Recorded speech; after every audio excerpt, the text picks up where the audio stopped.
दोस्तों तकरीबन 5,500 साल पहले की बात है कि एक बहुत ही ज़बरदस्त और ताकतवर कौम हुआ करती थी।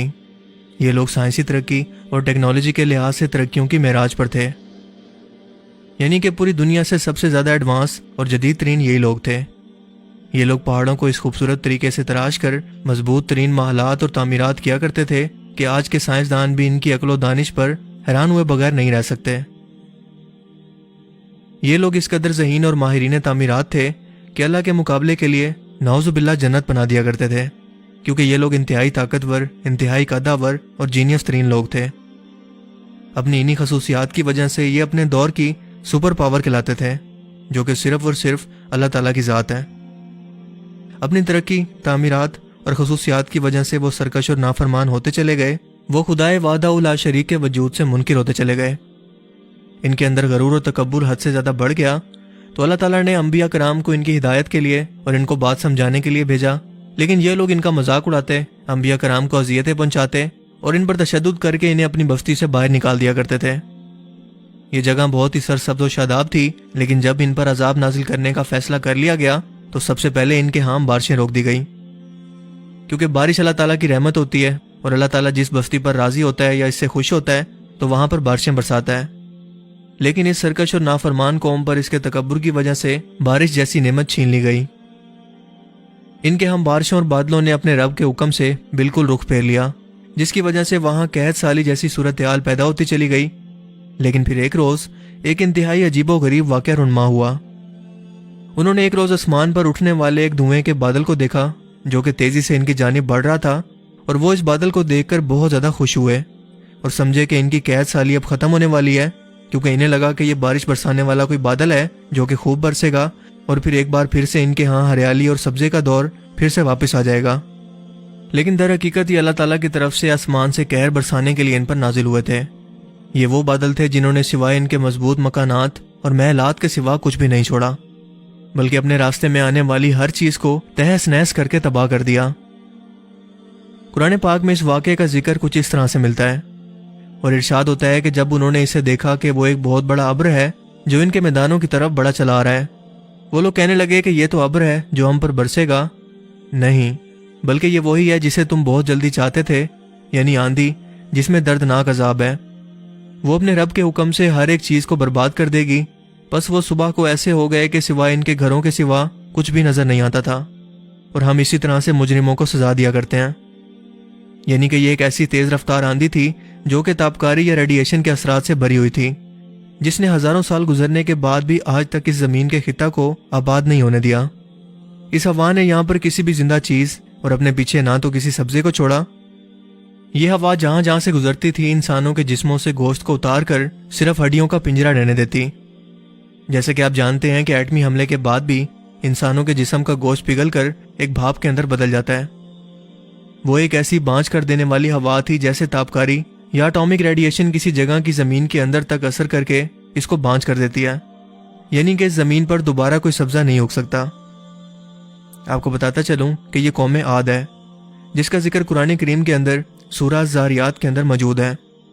अल्लाह ताला इस कौम के बारे में कुरान करीम में इरशाद फरमाते हैं कि ये तुम्हारे लिए निशानी है, यानी कौम आद के इबरतनाक तबाही के बारे में तुम्हारे लिए निशानी है, जब हमने इन पर एक ऐसी बेखैर हवा यानी कि बांझ हवा भेज दी।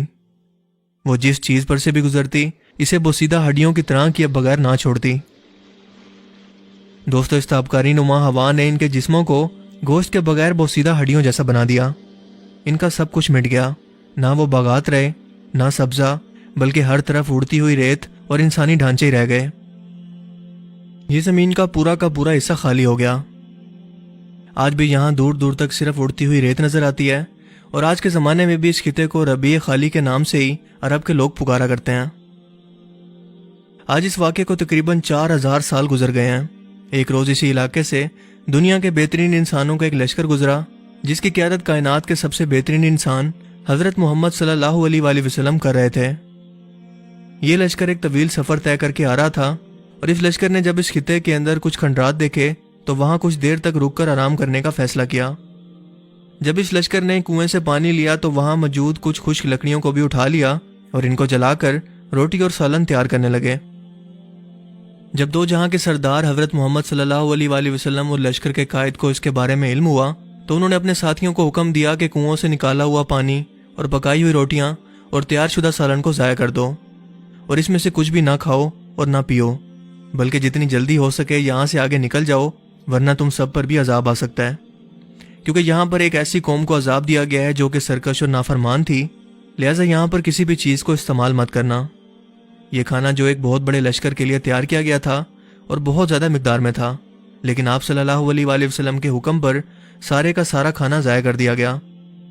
یہ آپ کا علم تھا جو کہ اللہ تعالیٰ نے آپ کو عطا کیا تھا کہ آپ نے اس جگہ پر نہ نظر آنے والی وبا یا بلا کا پتہ لگا لیا جو کہ انسانوں کے لیے مہلک تھی۔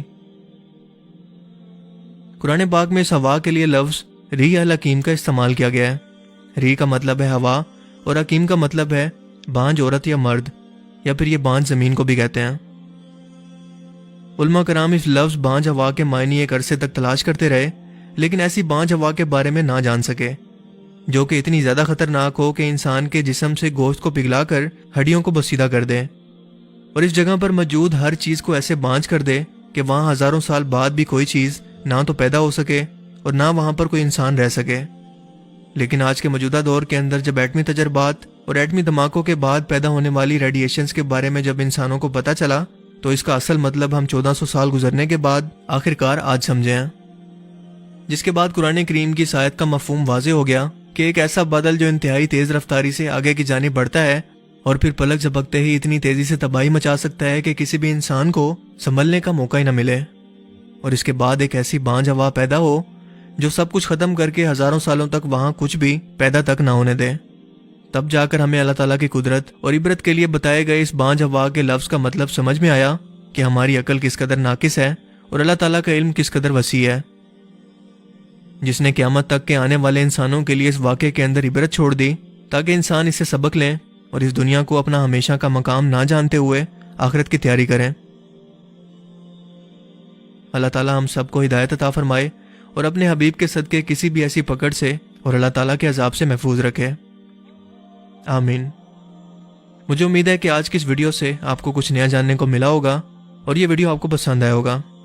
اگر آپ کو یہ ویڈیو اچھا لگا تو اسے لائک کیجئے اور مزید اس طرح کی انفارمیٹیو ویڈیوز کے لیے اس چینل کو ضرور سبسکرائب کریں۔